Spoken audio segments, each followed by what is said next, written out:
First female president of Africa, Nobel Peace Prize winner, was the one that really saved the world with Ebola. So we were in a meeting, myself, her, someone from George Soros Foundation, and the Peace Corps. Ebola was trying to figure out what they're going to do. And at that point, she said to me, if you're going to be a great leader, you got to learn how to be a great servant. If I had to ask you, what is your biggest accomplishment looking back? And you got a lot of them, and I get it. But if you had to choose your biggest accomplishment, what would you say?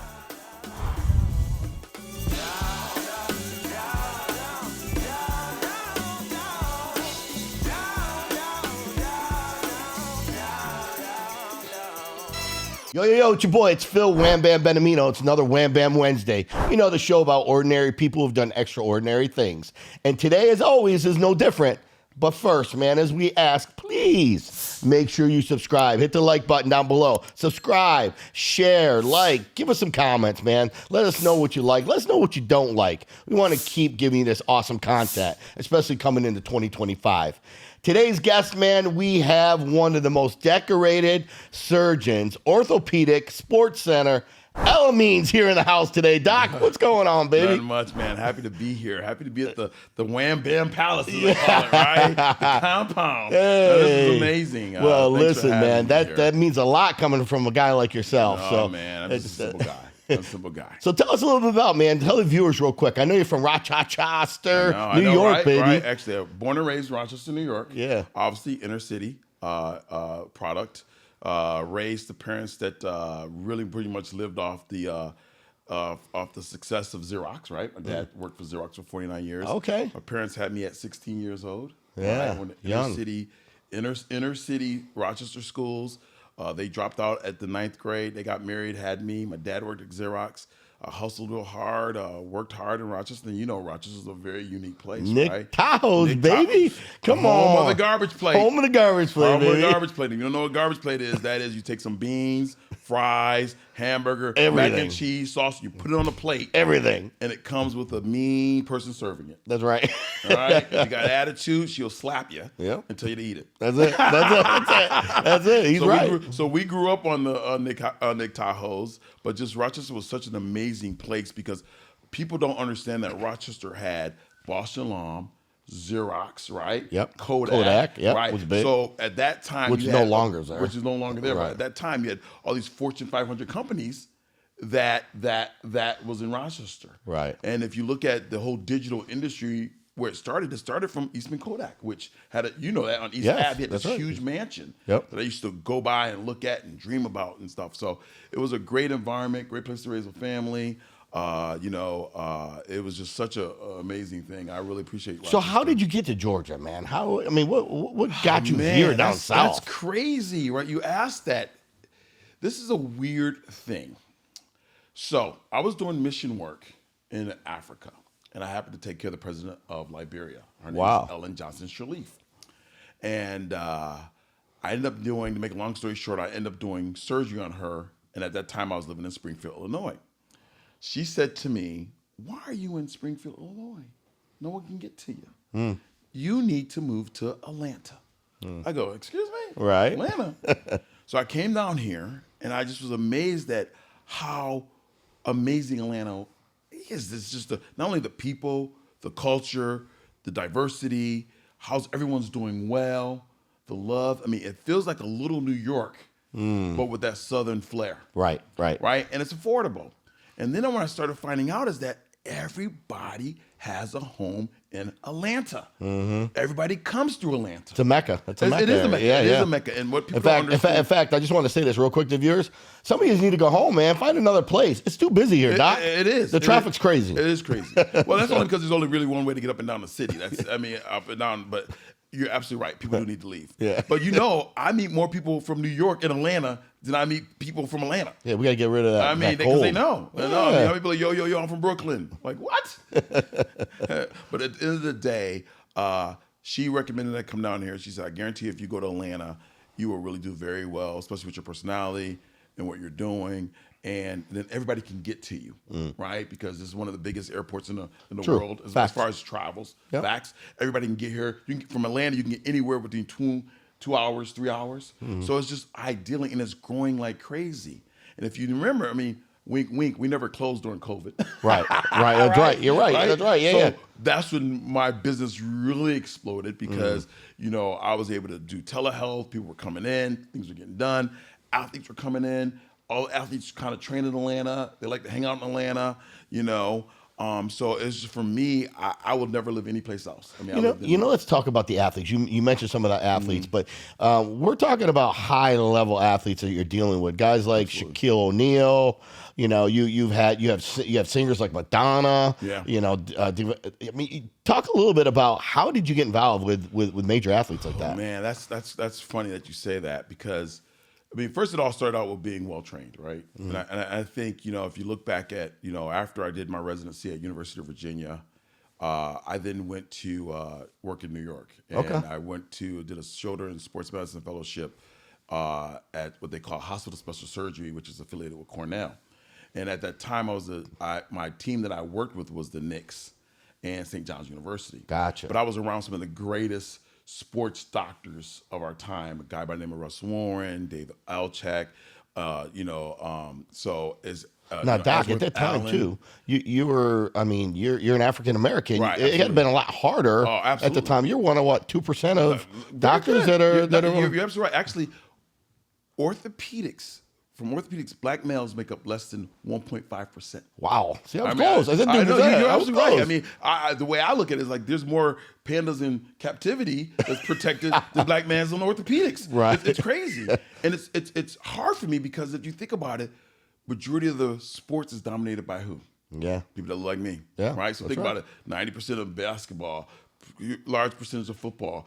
But at the end of the day, they don't have representation, and so I think that's important. That's what's driven me, and so from that, I learned how to take care of these individuals and how to be that guy that puts them first. Because as you know, in sports, a lot of these guys, if you don't play, right, you don't get paid. That's right, and the number one reason why they will let you go is because really your health. Mm-hmm. And so I learned very early on that my job is to protect these guys. And when you're taking care of these individuals, a lot of times you say no more than you say yes.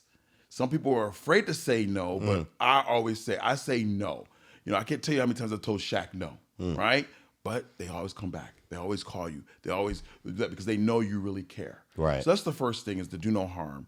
Second of all, you gotta be an advocate for not just them, but you gotta treat everybody the same. Amen. I don't care if you're worth $50 million or $2. If you come to my clinic, right, you sit right there and you wait, just like everyone else. Because at the end of the day, you need us.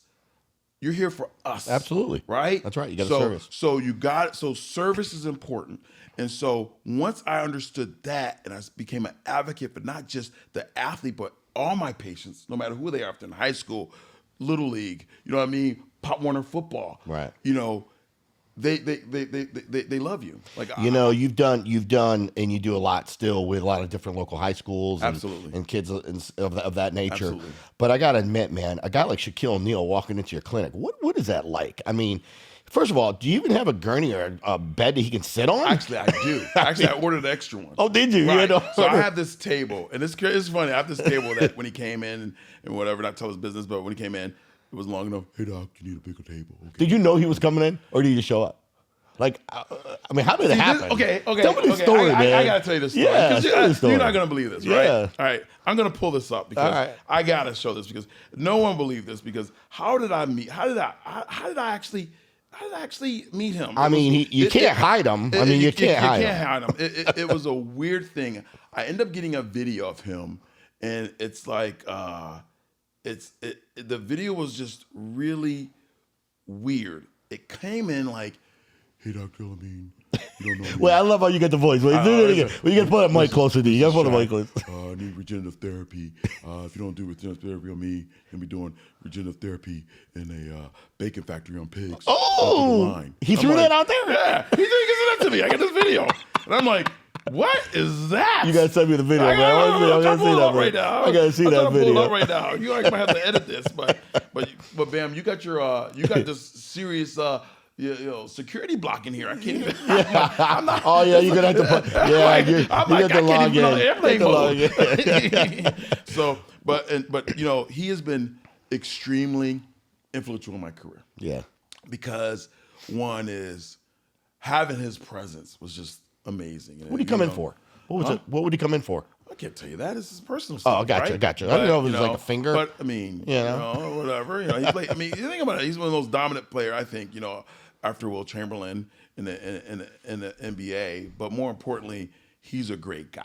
Yeah. You know what I mean? He has a big heart. But our conversations was always based upon you need to grow, you need to do more, you need to do this.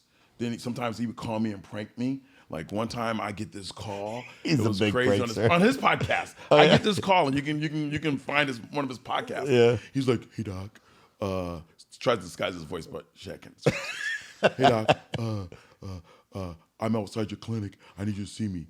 "Well, what happened?" "I got something stuck in my you know what." I'm like, "Are you serious?" "Yeah." "Can I come? Can you take it out?" I'm like, "What? Are you serious?" He got me on a podcast. I didn't know he called me. Like Frank called me. That's hysterical. I was like, "Bro, are you kidding me?" That's hysterical. So he's funny. He's really gave me some right direction. I mean, he's looked at my growth. He's always been supportive of me. And because when you deal with these athletes at these levels, I mean, it's all ego and it's all personality, right? Sure. Yeah. And as I know this, I mean, not everybody is like a Michael Todd, right? That's why I love that guy because he was just on our pod last week. Oh, Monster man. Market. Dude, you put his arm back together. Bro. Arm wrestling champion of the world. If you haven't seen the pod, go back last week and watch it. Unbelievable what you did to him, dude. Bro, let me tell you something. Yeah. That was God. Yeah. Because he literally just blew his arm off. Yeah. Right? Bicep gone. Bicep not gone. Like biceps like in his chin. Like where's your bicep? Right. Like bicep like where are you back out? So, but not only did he tear his bicep tendon, he shredded it. Yeah. And then not only that, because he had been so much power, he had built all this bone around his elbow.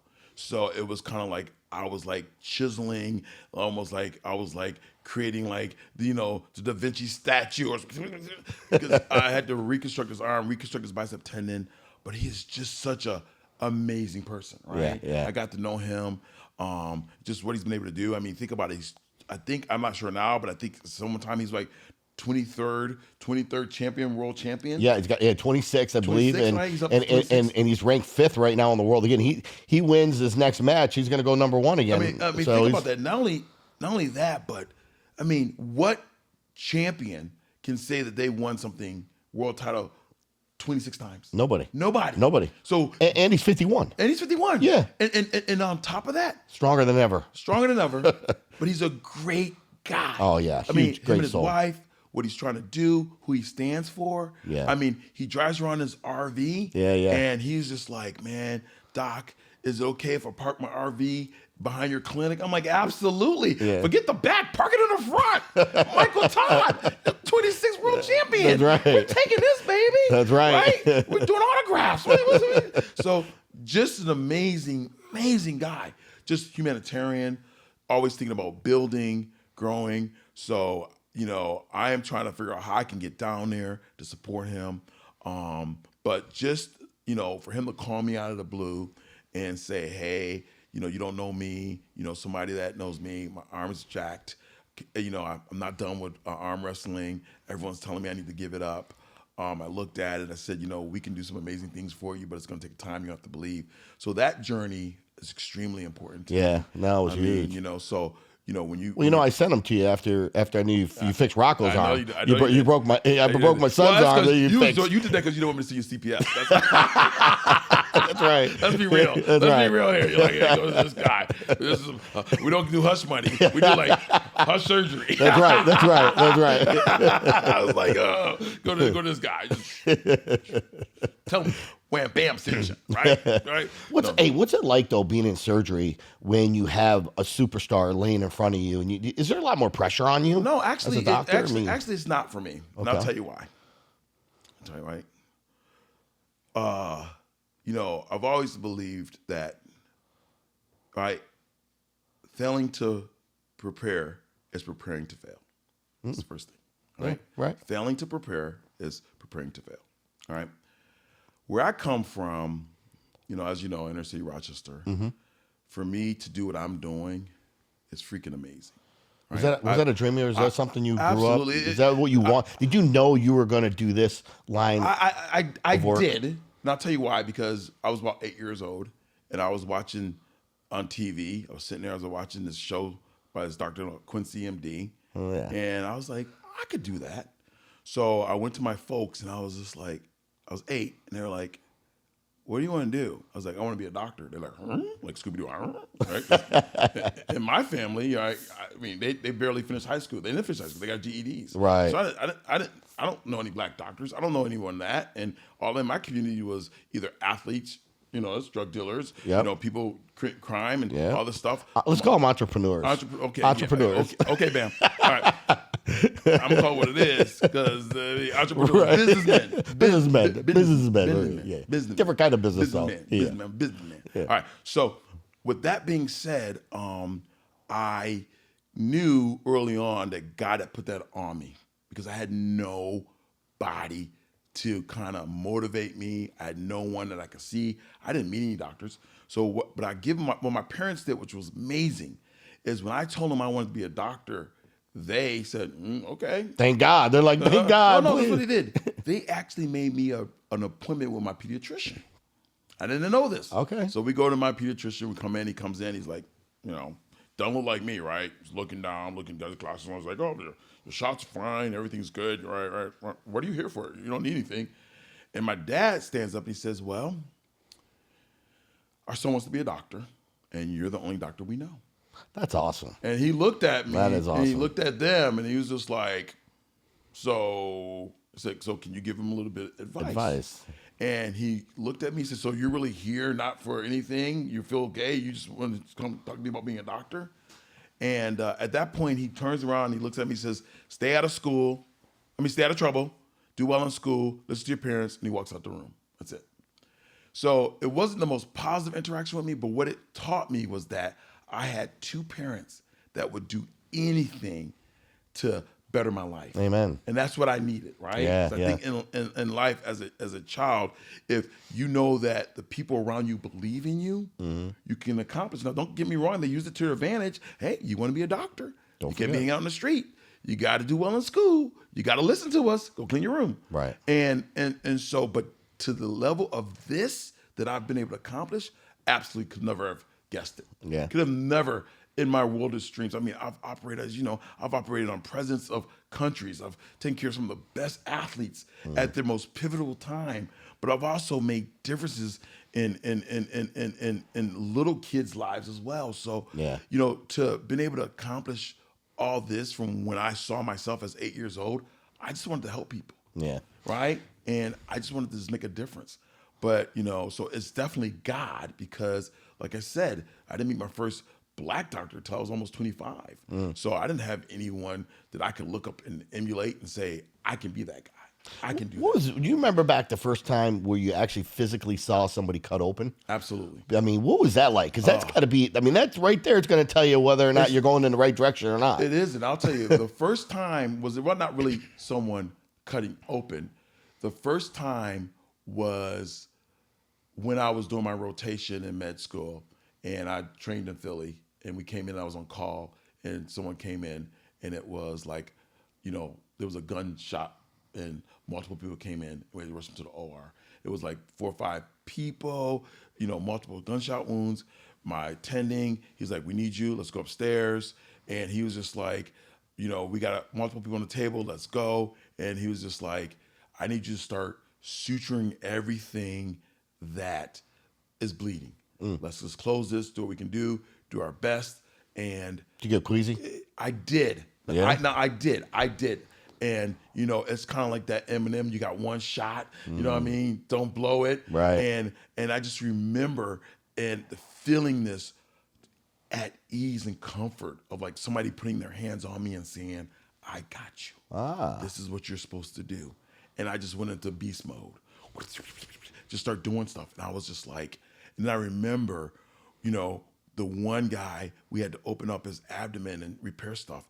And I looked at his body and I saw the most amazing colors I've ever seen in my life. Wow. the blue is blue, the red is red, the yellow is yellow, right? And I knew at that point that the greatest thing in this world is the human body. And we only get one, right? Facts, You can yeah. get another car. No. Right? You get another house. It's a temple, right? baby. But Yep. you only got one right arm, one left arm, one stomach. So at the end of the day, that's your most precious thing.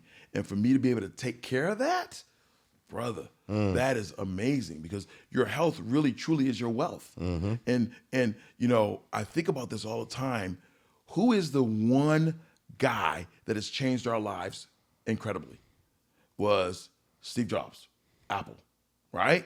iPhone, we all have them. Sure. Really, right? Right. You have, I have. Internet, all that, right? yeah. Right? He died from what? Prostate cancer. Yeah, prostate right? cancer, yeah. If I could go back and have a conversation with him with all his money and everything, and I said, you got two options, what would you do? Would you rather spend your time creating apps in an iPhone, or sit there and figure out how to cure prostate cancer? Right. What do you think he'd say? Of course, prostate cancer. Exactly. Yeah. So at the end of the day, your health is your wealth. You're right. And so I'm excited because, you know, we're in a revolution right now with AI technology. I'm using AI technology and computers to help deliver better medicine and help heal. So, I mean, Are you using robots in surgery? I don't use robots in surgery, but there's some people do. Yeah, right? they're out there, right? But they're out there. Yeah. Absolutely out there. And they're getting better and better? They're getting better. Not only better, but I do use a technology on that uses AI that can help, you know, make decisions on wound healing, things of that nature. And it's just been amazing. We're in a great time because, you know, you're going to see some things that have happened that are changing the world. And, you know, I got a big history in stem cells, right? You know, that's kind of like my forte, and how I've taken care of a lot of guys. And you know, studies are starting to come out that now they're, you know, diabetes is being cured with stem cell implant. I mean, this is going to change longevity. And so we're not being able to change people's, you know, chronological age, but we're actually going to be able to change their cellular age. Right. Right. And if you look at the early cloning, when Dolly the sheep was like, oh, we cloned the sheep, and then like died 2 weeks. Well, why did it die? Right. Dolly was only like 2. Why did it die? Well, because we changed its, you know, chronological age, but we didn't change its cellular age. So even though Dolly was like 2 or 3 or whatever, it still had, you know, the DNA of its parents that were older. So as the evolution changed, we're doing all this stuff, anti-aging, we're doing all these things, which is an exciting time to be. Sure. Because, like I said, if your health is your wealth. And I think that, you know, I can't imagine all the people that have come to me and I've changed their lives. And, you know, and you and I both know this, you can kind of get a little bit caught up in that whole game of sports, thinking, oh, I take care of this guy, I take care of that guy. Sure. I take care of this guy. But at the end of the day, when it's all said and done, God's going to say, Saadiq, I gave you this amazing skill. Did you choose to help everyone, or did you just do ACLs on the rich and famous? And I want to say, hey. You do it on everybody. I did it to everybody. Right. I even protected Wham Bam. That's right. That's right. That's right. That's right. And my boy Rocco. Everybody's boy Rocket. That's right. That's right. And I want to be able to say that the same care that I gave a Giannis, the same care I gave a Serena Williams, the same care I gave a Shaquille O'Neal, I also gave Jamal, Rocco, Mrs. Smith. Because I think if you do everything the same way, then everyone will be happy. Yeah. And, you know, let's talk about that. Let's talk about that a little bit, because not everything's perfect. Right. You and I both know, you know, you have scenarios that are different between people. You go in there and you have the best of hopes. Right. But then you cut them open and things might not go or, you know, as planned. Right. Well, you know, talk a little bit about that. Like, what happens when somebody just gets a bad surgery or they just have a bad outing? Right. You're absolutely right. You know? And I think people don't understand, right, that no one's perfect. Yeah. Right. And I think, you know, like my attending said to me, if you haven't had complications and you haven't had some bad days in surgery, that means you just don't do enough. Because eventually, no matter what, no one is perfect. Right. So, and with that being said, it's all about communicating. I think that's the most important thing. When you sit down with a patient, you know, what is your intent? My intent is I sat down with you. This is what I wanted to do. This is what I tried to do. But unfortunately, either because of this, that, or this, I was unable to do that, or this happened. So it's a journey that you go through, right? It's like when I took care of, Mr. Todd, when I looked at him, I said, bro, I mean, you're asking me to like put together scrambled eggs, right? And challenging stuff. You said challenge accepted. Stuff. Challenge accepted, but let's be realistic. There's a good chance that you may not get back to where you were, right? So I just want you to have a function. I just want you to be able to pick up your grandkids, hug your wife. That's my goal. But if you get to that point where you're back world champion again, great. But I care about you, right? I care about your quality of life. And that's what's so hard with these athletes at that level, because they only got a couple years to make it. That's right. Right? If someone said, Bam, you got 4 years to make as much money as you can for the rest of your life. Right. And if something happens, and the number one reason why you don't get your money is because of injury, right, it's a lot of pressure. Well, so you know why they call it the NFL, right? Why? It's not for long.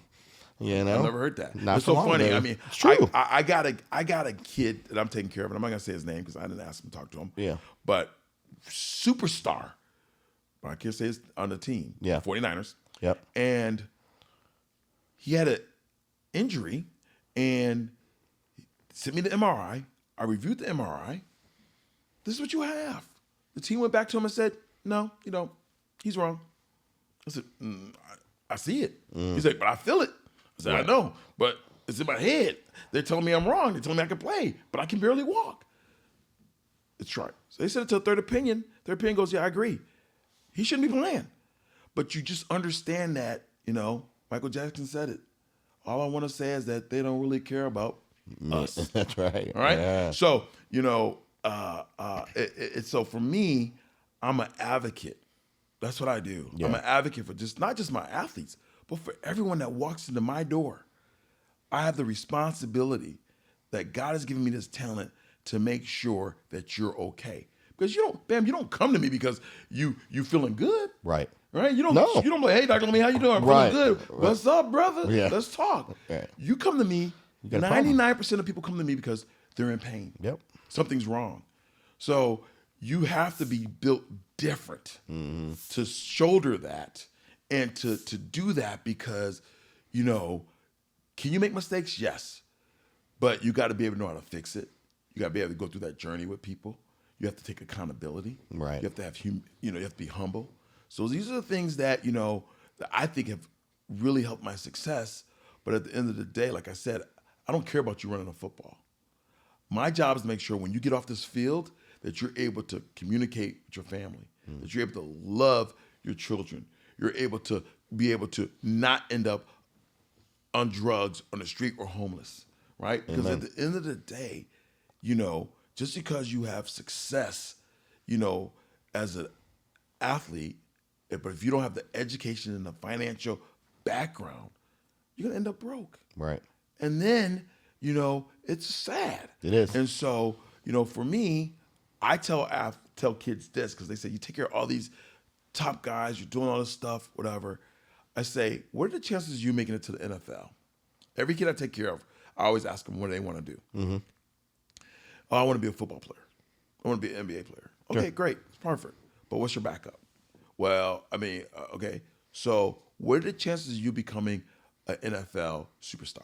Probably about 1 in 100 million. Mm-hmm. What are the chances of you becoming a surgeon? Mm-hmm. Right? 1 in 100,000. Mm-hmm. Who has longevity?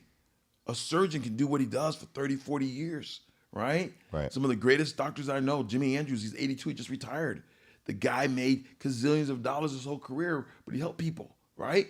So at the end of the day, an athlete has an average of almost 3 to 4 years. Yeah. If that. It's so funny because you actually kind of remind me. I had Ali Moppet was on my podcast who played for Tampa Bay Bucks, Division III college football player, playing Pro Bowl athlete, hundreds of millions, walked away from additional millions of contract because he retired at a younger age. Right. 6-7 years, he did it all. He won Super Bowl, protected Tom Brady, Pro Bowl, and said, you know what, I'm going back to school. Lost 110 pounds and went back to college to be a doctor. Yeah. To help out with yeah. mental health and everything that's out there. So It's important. You know, he's like, listen, I made enough money that I can sustain my family, take care of them, and now I want to give back. I want to help the smart. world. He's Yeah, smart. He's smart. Yeah. Make sure we connect us because that we need that. That's the story that needs to be told. That's the story that needs to be told amazing. by the NFL. Yep. That is the story that needs to be told by ESPN. Yep. That is the story that needs to be told by Fanatics. Right? Yeah. I'm calling these guys out because at the end of the day, don't want to talk about this. That's but right. you really want to talk about this person, domestic violence. This person did this. This person got pulled over. This Right. person had DUI. You hear all the bad stuff. Right, all the bad stuff. And I get it, it sells, right? Sure. But at the end of the day, you know, we have to celebrate. Like one of the athletes I have played for the Bills. Yeah. I'm gonna say his name. Oh, Buffalo. Felton, right? Okay. The fullback, right? Yeah, yeah. Rome, right? He just graduated from law school. Awesome. Right? Yeah. Played maybe 10 years in the NFL? Yeah, that's right. We're from Rochester, so we claim the Bills a little bit. So at the end of the day, he just graduated from law school and he's joining a firm. I am so proud of him, right? His jersey's in my clinic. Right. And that's You got a lot of jerseys. I got Listen, listen, I got so many jerseys. Yeah. Like you need a bigger building now. I got and it's big. It's big now. I know between you and me, I probably got throughout my career, probably about 1,000 jerseys. Yeah, you've helped a lot of people, a lot of But you know athletes. what I did, which was cool. I started what they call the Jersey Give Back program. I started collecting jerseys for kids when they're high school. You know, they give them to me. They go to college, and then they go into pros, and then after a while, when they're done, I gift them back to them. Oh, that's nice. Right? Do a real nice frame, gift it back to them. Because I just want you to understand that, you know, someone in the community still honors what you do. Right? Right. So, and then I need to rotate because people come in and I'm like, who's that? who's Jimmy White Shoes Johnson? Showing the age now. You know, I know who he is. Yeah. But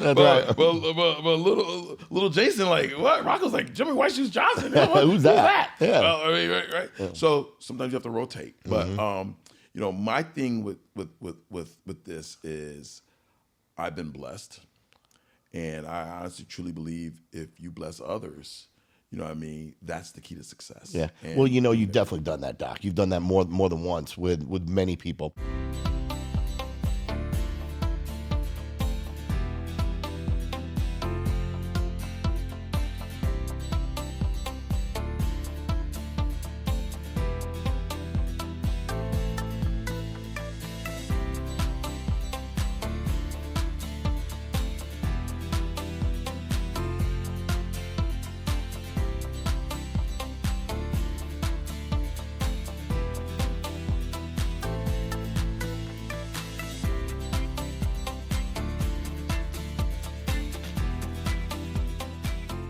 You know, having so many athletes out there, having so many celebrities and different people. Tell me who's your favorite, man. You know, if I had to say top 3 people, who would you pick out there? That 3 people. You're gonna get me in trouble. On yeah, you know what? Come on, we gotta throw it out there. Obviously, really, my favorite patients are my favorite. We gotta break it up. Yeah. Because I have favorite patients, and then I have favorite athletes, and then I have athletes we're gonna go patient. We're gonna go celebrity patients. All right, let's talk about that. This is tough because my favorite patient is the president of Liberia. Yeah? Yeah. I'll tell you why. How did you meet him? Her. I'm sorry. Wow. Wham, bam. Wow. Her. Okay. Now I got to school you. My bad. First female president of Africa. Wow. Nobel Peace Prize winner. Took her country out of the Civil War, right, in Liberia. Was the one that really saved the world with Ebola, right? So we were in a meeting, myself, her, someone from the George Soros Foundation, and the Peace Corps. We're in D.C. She invited me up. And this was when the Ebola was trying to figure out what they're going to do. And she had pretty much cleared Ebola in her country, but they were still having problems with Sierra Leone and the Congo. And they all kind of come together. And they said, hey, we got this money. Obama passed this. We got all this money from the Peace Corps. We want to eradicate this. We want to put up medical clinics. And I'm thinking, well, she's cool. Take the money, build infrastructure. And she said, why don't we take that and why don't we build medical tents and so forth near the border? I'm looking at her and I'm like, why? I mean, you've eradicated the border, close the doors, party. Right.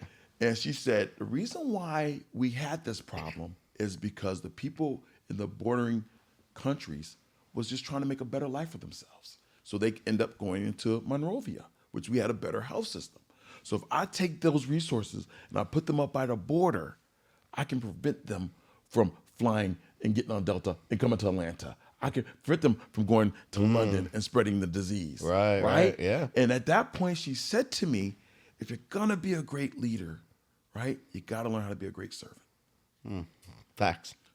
Yeah.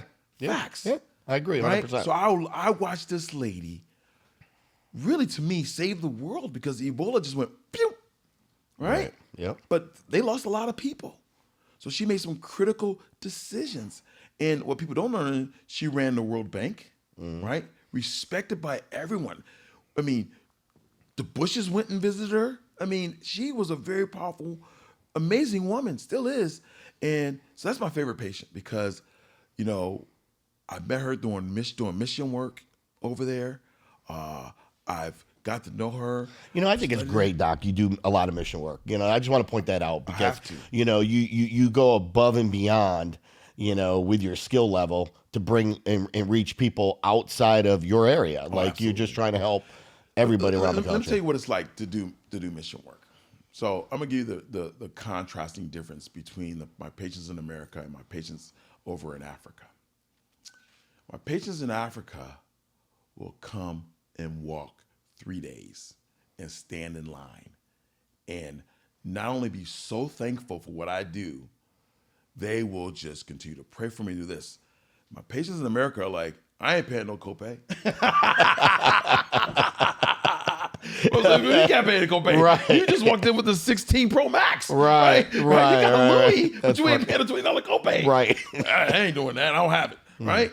And it's crazy because when you practice medicine, I think every doctor will say this. You just don't know about healthcare. You don't know about copays. You just want to help people. Right. So imagine this. I'm in Africa. I have this girl. Her and her mom walked 3 days to come see me. She comes to see me. She has this huge tumor on her leg. I take her to surgery, I operate her. We're trying to save her life, right? Her mom is so thankful. She says, I'm going to pray for you, right? And, you know, people are waiting in line. Biggest reward right there. Biggest reward. I mean, Can't pay you. Can't give you a amount of money for that. What I would do is I would operate all day, and then I would have clinic at night, and then I said I just need 3 to 4 hours of sleep, and I'll come back. But what was so interesting is, how can you go sleep when you have people waiting in line to see you to help them out? Yeah, and they're that's so true. appreciative of you. I mean, they're bringing you stuff like they're bringing you some goats, chickens, some pies, whatever. But the point of it is You can't help everybody. you can't help everybody. But more importantly, it's food for your soul as a physician. Because as a physician, sometimes you can get chanted, especially somebody that take care of all these high level people, right? But at the end of the day, you can't forget what brought you into medicine. And so for me, I need mission work, right? Because it keeps me grounded.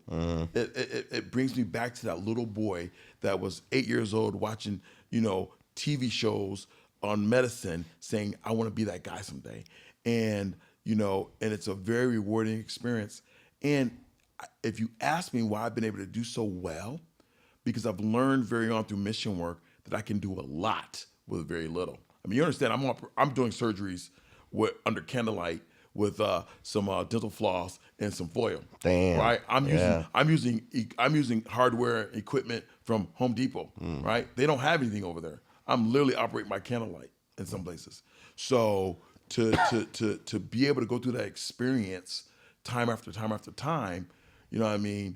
Oh, taking care of you're that's nothing, bro. Yeah. I mean, I know my shoulder. We'll figure that one out, man. We'll figure that one out. We definitely got to do something on that. I'm gonna let Rocco make that decision. Yeah. What should we do, Rocco? You want to break it?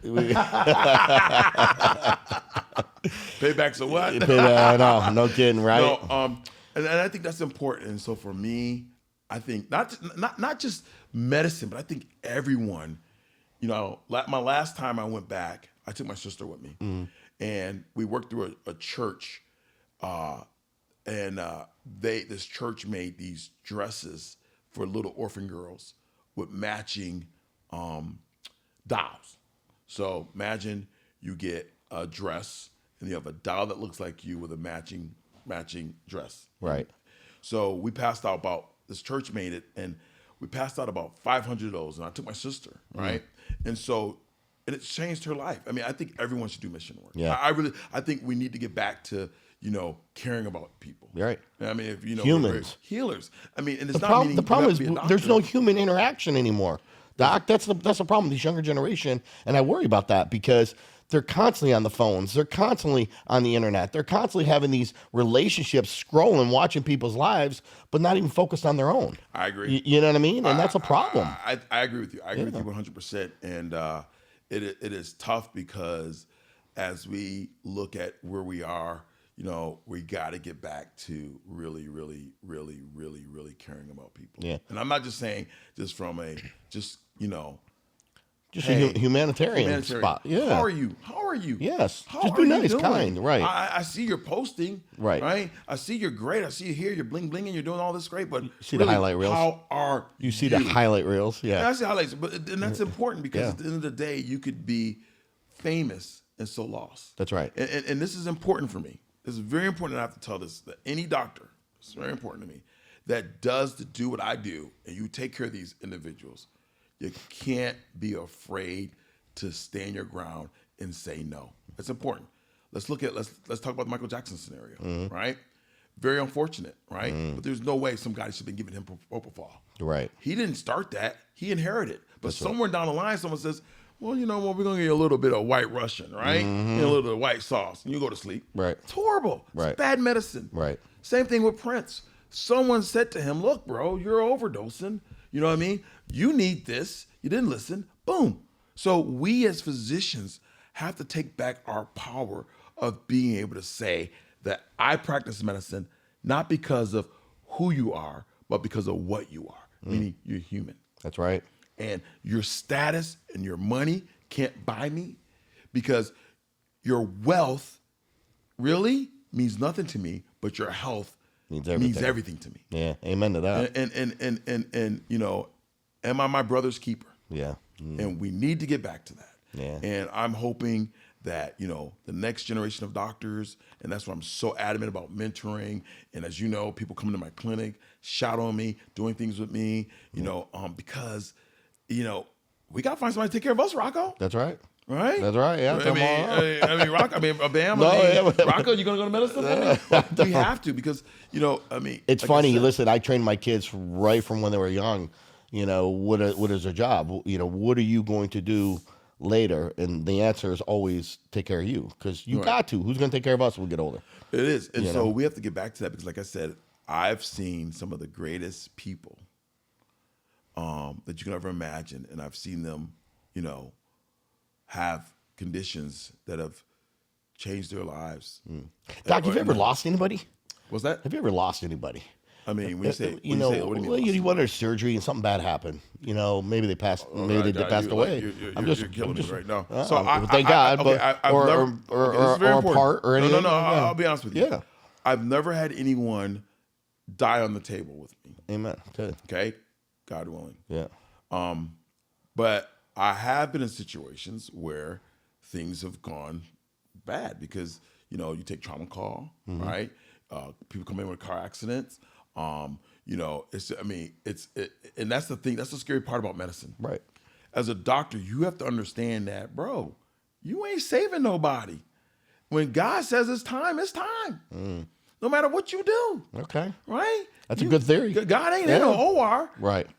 He may be in an OR with you, but it's his OR. If he says it's time, it's time. Right. So, I can do everything in my power to try to prevent that. But if something happens, whatever, it's going.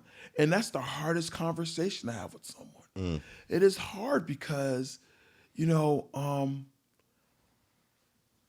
sir, ma'am, sorry, But as you know, your son, your daughter, your dad came in. They were part of a motor vehicle accident. They sustained multiple injuries. We resuscitated them. We tried to do everything we possibly in our power, but unfortunately, he or she is not over to make it. Yeah. Sorry for your loss. Right. Sorry that I have to tell you this. It's gonna be hard on you. It's gotta be very hard. Yeah. But at the end of the day, it's not built for everyone. Right. And I can tell you there are many nights where I've been in my bed. I mean, I've cried. I've done things. I'll never forget this. I was on call, and I had a family in Virginia that had a sort of kind of fire in their house, and they had a propane explosion. Everybody sustained real bad burns. They brought them into the ICU, and I was on call that night. And obviously, the first thing you do in medicine is when you have a burnt patient, you have to sort of kind of debride the burnt char. Right. And I got the mom, the dad, the daughter, the son, and sticking there, and I have a knife, which is almost like a machete, right? Mm-hmm. And I'm removing the burnt scar off and wrapping. Till this day, I still feel that smell. I still know what that burnt skin, flesh, what it smells, right? I still have those things, right? You still think about that because but you learn that you build on those things, right? You build on those things. You learn that, wow, okay, but think about it. They're alive. You did your best. You were a tool that God is using to try to better this bad situation. Mm-hmm. And all you can do is your best.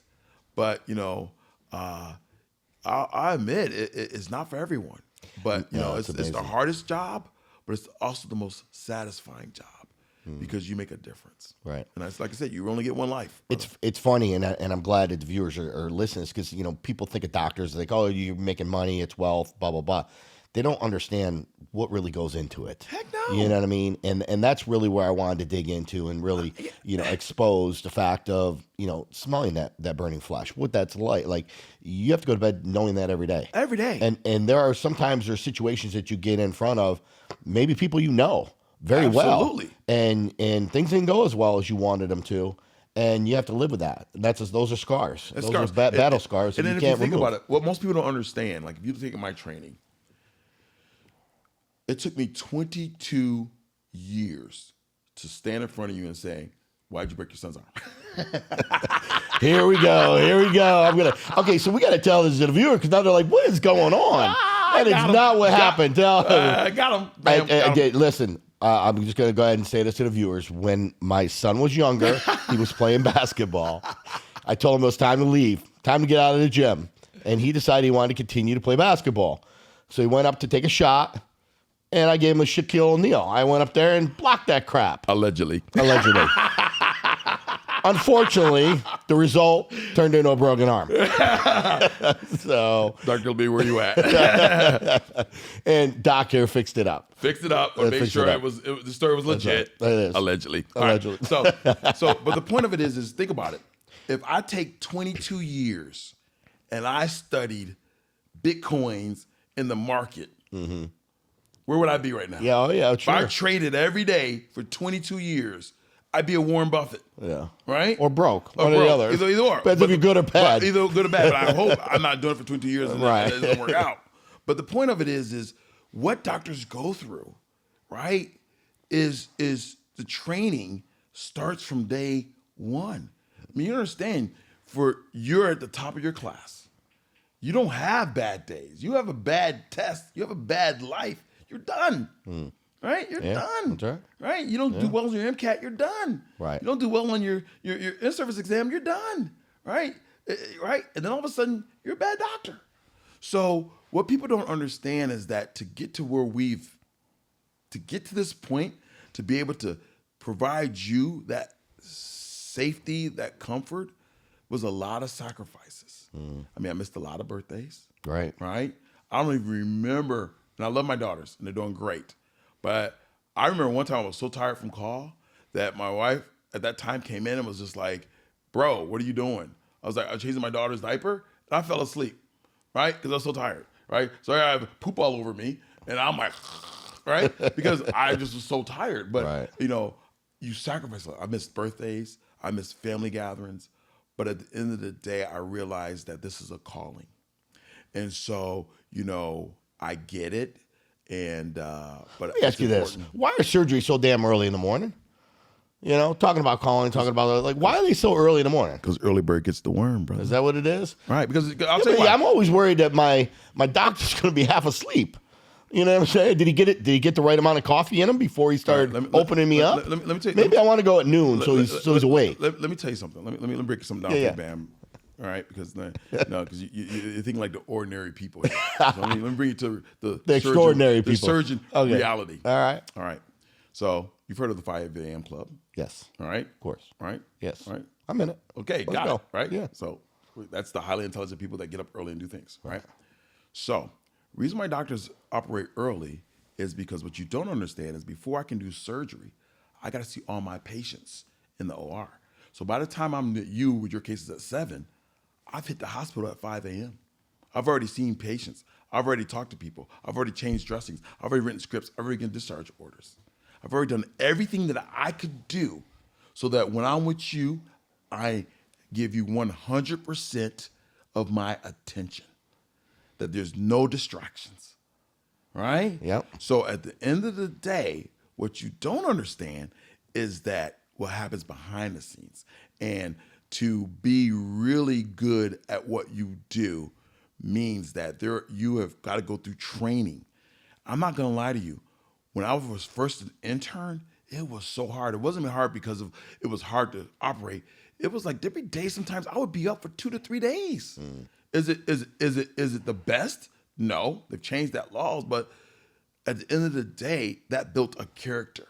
That built a sort of kind of a soldier, right? Someone that could, when the lights come on and you're in that OR, nothing else matters, but I am so focused, right? And so I get why pilots do certain things, right? Because at the end of the day, I can't mess up. Remember, if I mess up, someone dies. Right. There's no do-overs. That's right. There's no like, cut, Yep. take 2. We're going to do this again. Right. Bring the patient in. Let's redrape, right? No, right? I got one shot at this. And I'm going to give you my all. So I need to be focused. I need to be concentrated. And I can't be distracted because for me as a surgeon, right?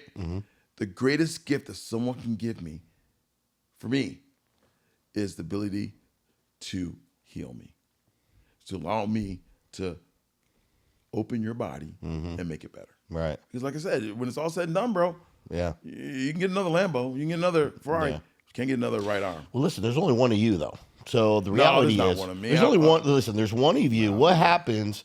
You get sick. You ever call in sick? I mean, what happens? I've never ever called in sick. You know what I mean? Never called in sick. You got so many patients. Do you ever have to say no? I can't see you. I'm booked. That's the hard part because great leaders don't do it all. They now start to turn and they need to educate and show other people to do it for them. And that's where I'm at in my life right now, where I am bringing other doctors on, training them, teaching them what I do.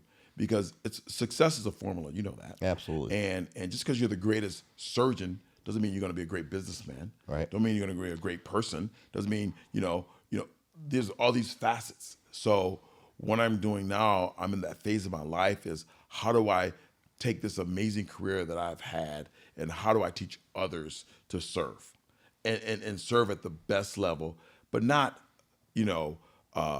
sacrifice their family, sacrifice their well-being, because we're people too. Right. I have emotions. Absolutely. Right? You may think about this. I see 200 people a week, right? I say to you, hey, how are you doing? I'm in pain. It hurts. Out of 200 people, how many people come and say to me, hey, Dr. O'Neal, how you doing? Right? How you doing? How you feeling? Yeah. Right? I said that this morning.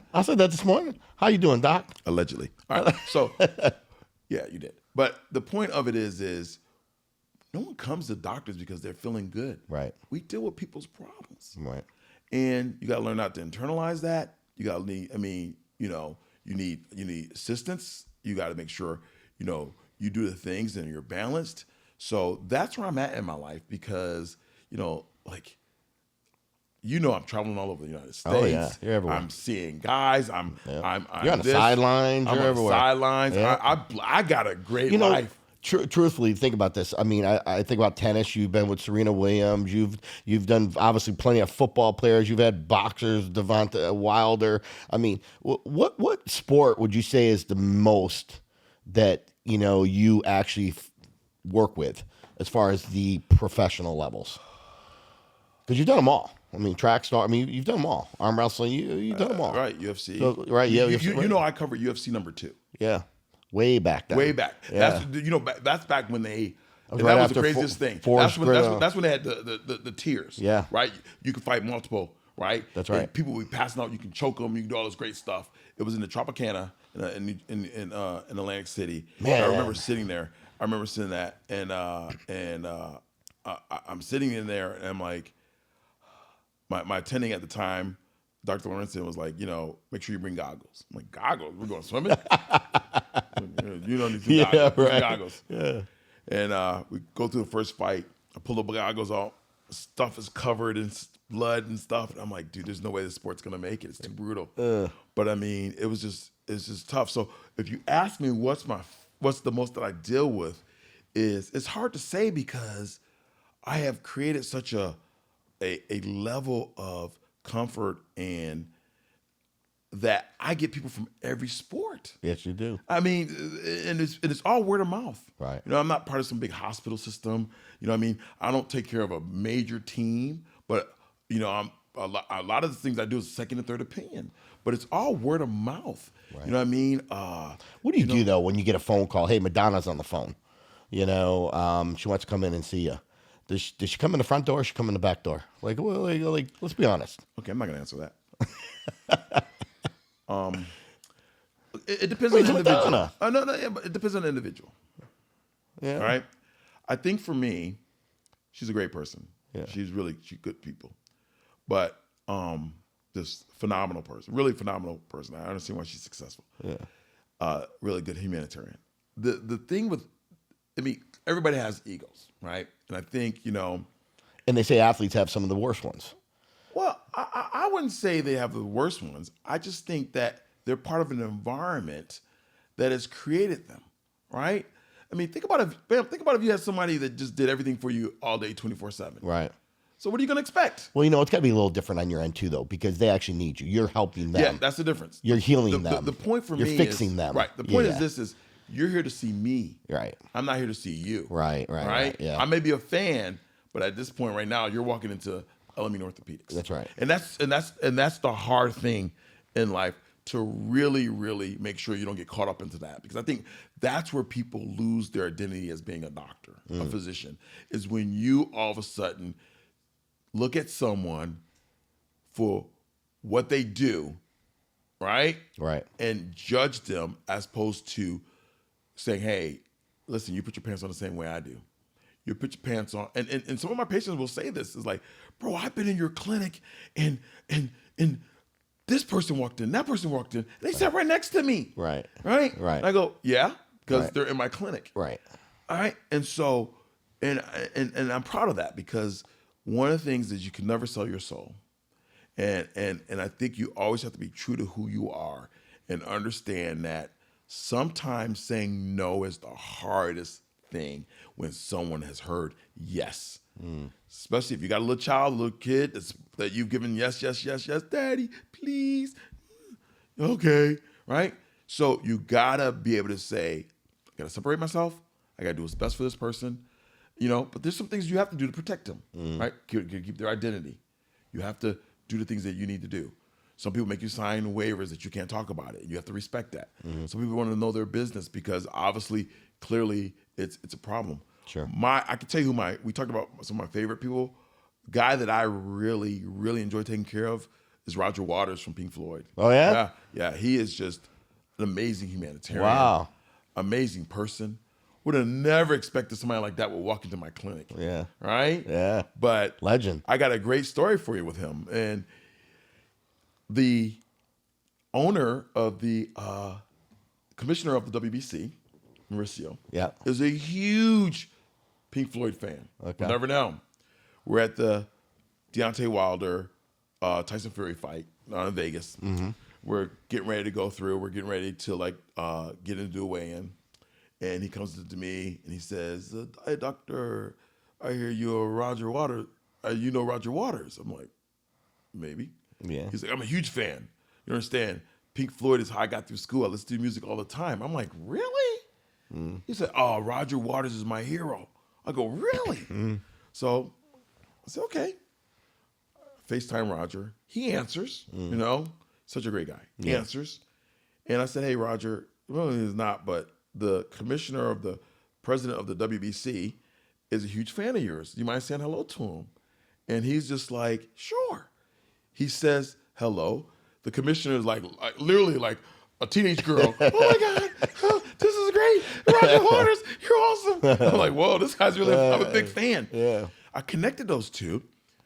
Roger then does a concert in Mexico, invites him as a guest, and stuff. That's what life's about. That's awesome. Right? That's awesome. And so, as you go through this, you're blessed because you can create amazing experiences for people. And so I thank him for that, but also I thank him for trusting me. And then, after we did what we did with him, he went on like 150 city worldwide tour. Right. Yeah. So he invited me when he came to Atlanta. You know what I mean? I went backstage, hung out with him, and just saw what he does. I mean, the guy's like, 70, almost in his mid-70s, almost still 80. killing it. And he's still killing it. Still killing it, yeah. And he's a great guy, but he's a humanitarian, which is why I think we, as you know, when I asked him, "Hey, leave us kids alone." I asked him his great hit. What was the premise Brick in the behind wall? that? Yeah. And he was just like, that was me saying to the world, particularly the educational system, that they were stifling us and preventing us from really growing and developing. Right? So that was his revolution at that time. You know what I mean? I was like, "Oh, Yeah. thanks for sharing. Cool, That's man. cool. That's awesome. You got any hip-hop albums you come out with?" Great guy. Yeah. But, and that happened because I had a great relationship with a trainer who trains him, who also had a great relationship with Madonna. And so so that circle is a very small circle, and that's how you move, and you just keep it quiet, and you don't talk about their personal life, but it's been a blessing, man. I could have, that little kid, Sure. from eating garbage plates, Garbage from plates in the garage, that's to what I'm taking saying. care of presidents and high profile athletes and stuff like that. Come on, I could have never guessed that. Exactly. I could have never have, and when I go back home, what my teachers say? I know what they say. They say, "You're one of those ordinary kids that have done some extraordinary They things." say, "Whoa, bro, did you get abducted by aliens?" Because remember, you were the kid that was always in trouble. You were the kids that was this. You were the kids that I was always yelling at. You know what I mean? Between you and me, bro, I failed the second grade. Yeah. Who fails the second grade? Yeah. You don't want to be there. Right? Exactly. Right. But what it was probably is because I wasn't stimulated or challenged. And so I did other things. And it got me in trouble. But I mean, it's like all I have to do now is just, it's like great. We take a nap, count to 10 ABCs, you go to third grade, So it lets you know that to do what I do right now is just amazing. It really is. And so now I'm in a phase in my life where I'm really giving back, teaching others, creating, processes to help people, So, and that's a great place to be. That's awesome. And trying to be a great dad, and I got four amazing kids, and so I've been blessed. If I had to ask you, what is your biggest accomplishment looking back? And you got a lot of them, and I get it. But if you had to choose your biggest accomplishment, what would you say?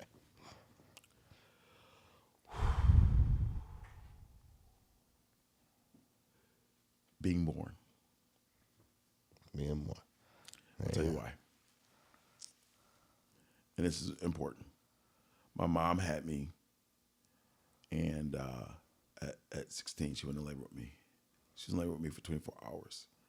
And I was delivered breech, right?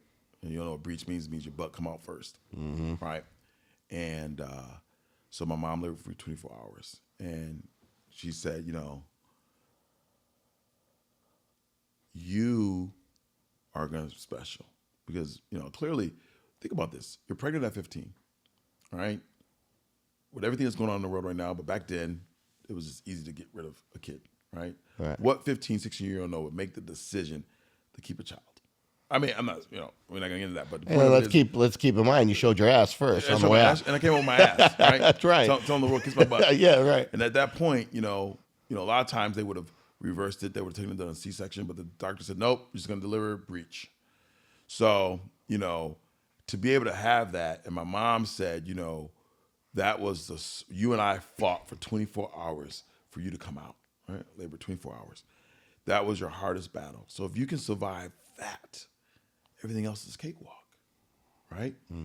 So I have to say that because knowing what I know now, understanding what I've been able to accomplish, not just with just medicine, but just trying to be a good person to make the world a better place, man, I understand my path, right? And long time ago, I've said, man, this is not me. This got nothing to do with Saadiq. This got nothing to do with dark me, right? This is the man up above. Because you and I know there's no way where I come from, I should be doing the things I'm doing, right? And not just from just a surgical standpoint, but just a humanitarian standpoint. So to me, I would have to say that is the hardest part of my life because I don't remember it, but that's when I had the biggest obstacle in life. And then everything else, as my mom keeps reminding me, everything else is gravy, Saadiq. You got this. Trust me. What we went through, what you went through, what you're doing, what we went through is unheard of, right? So you already beat the odds. So I expect greatness out of you. That's awesome. Well, there you have it, folks. As you heard it from Doc himself, remember, man, trust the process. You can be anything that you want to be. Don't let somebody tell you that you can't. And as your boy Wham Bam always says, if your life was a movie, would it be worth watching? And if the answer is no, then stop being ordinary and start being extraordinary. Till next Wednesday, I'm your boy Wham Bam, and as always, stay positive, baby, and keep testing negative. And I'm out.